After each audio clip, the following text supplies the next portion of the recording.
When I made this for the first time, the clients here loved it because it's pasta and a cheeseburger, so comfort food.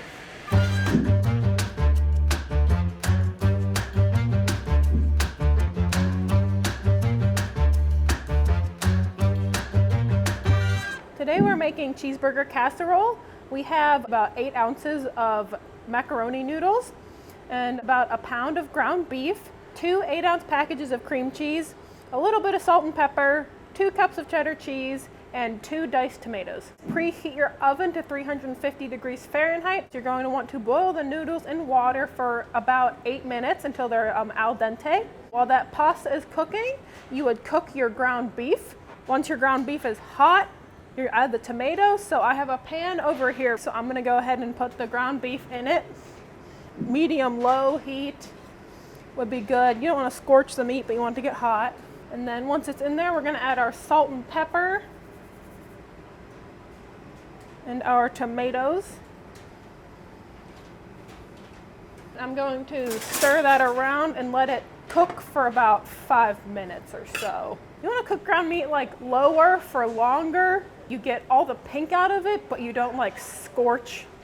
Al dente means to the tooth, so it's not hard, but it's not mushy. It gives some resistance when you bite down onto it.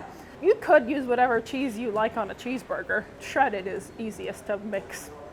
I've been working at Light of Life for just over a year. In 2020, I did a missions training program called YWAM, Youth with a Mission. We came to Light of Life, and I just felt God telling me that I was gonna work at Light of Life. So after I graduated, I applied until I got hired.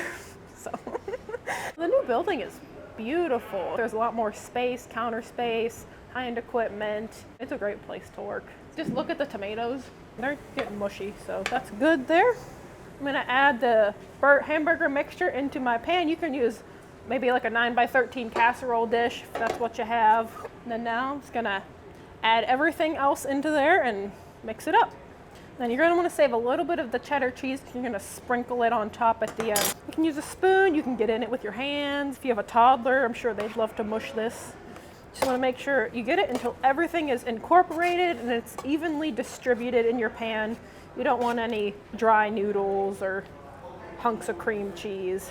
I chose a higher pan so I could mix it in the pan. That looks pretty good. I'm gonna sprinkle the rest of the cheddar cheese on top of it.